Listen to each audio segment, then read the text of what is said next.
Hey everybody, it's Eric from epautos.com, your libertarian car guy. Thought I'd start out the day today by just doing a little random video about my Rat bike, which is my 83 Honda GL 650 Silverwing that we're looking at here. This is the bike that I do actually ride in the rain and in other less than ideal conditions. So it does get wet, and its cosmetics are thus affected negatively versus all of my garage queens that pretty much just sit in here unless it's really nice outside, and I never ever let them get particularly dirty. Anyway, I spent the last several days cleaning this bike up, just some elbow grease mostly, to bring it back to pretty presentable condition, and I'm pretty happy with the results. I thought I'd show you. Most of it is just hand polishing of stuff like the exhaust and the case guards and little bits of chrome here and there. The one thing that I did do, have a look at the GL 650 badge. I took the badges off and I light sanded them and polished them, and then I hand painted the inner portions black again, semi-gloss black, to reproduce how they looked from the factory. I should have taken a picture of how they looked before. They were pretty pitted. Most of the black had flaked off, and the metal was tarnished pretty badly. Some other things I did, if some Silverwing people out there are watching this, they're going to notice right away.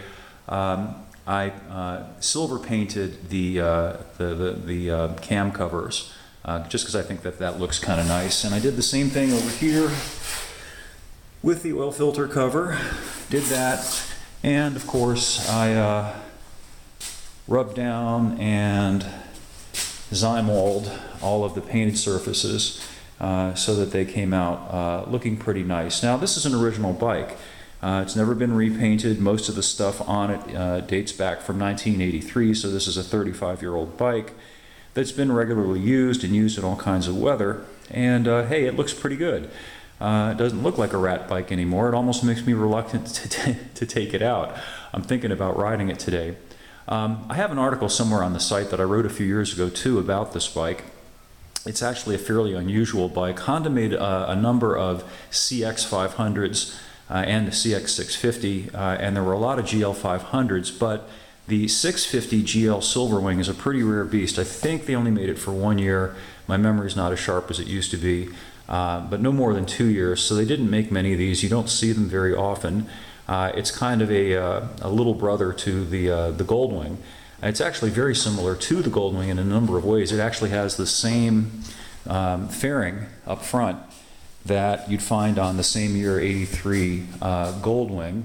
The bags are a little bit different, but they're similar to Honda's cool suitcase style of bag.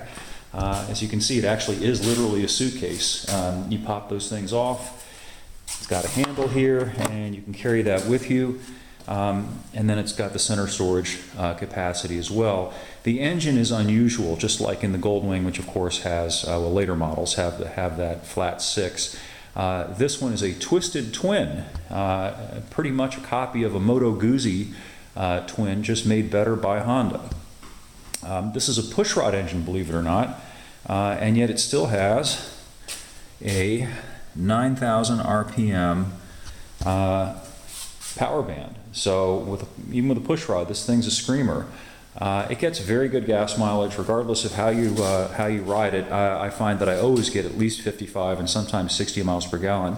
The one thing that I don't particularly like about it, or that I would change if I could, and maybe at some point I will, is that it comes with a 5-speed transmission rather than a 6-speed, and the engine's a little bit buzzy out on the highway. You'll be tacking around 35 or 4 at most current road speeds. So it feels a little bit busy, and if it had a 6th overdrive, that would drop the RPMs down by about 800 or 1,000. That would make it pretty much a perfect bike, in my opinion. Some Goldwing people will probably get mad at me for saying this, but I prefer this bike to the Goldwing for a number of reasons. It's not quite as huge and RV-like as the Goldwing is, which is a wonderful and comfortable bike, but it is a beast. It's a big bike. And I like the fact that this twisted twin is really accessible. And as you can see, you can get to most of the parts that you need to get to for routine maintenance, and even some non-routine maintenance, whereas with the Goldwing, it's harder to get at things just by the nature of the engine. shaft drive, of course. And what else should I mention while I'm at it? Can't think of a whole lot else. Anyway, that is the gist of this morning's video. I won't even call it a rant because it's not really a rant. It's more of just a discussion about a neat old bike that I happen to have. And hope you enjoyed it. And come on down to epautos.com for more. Thanks for viewing, and we'll catch up with you again soon.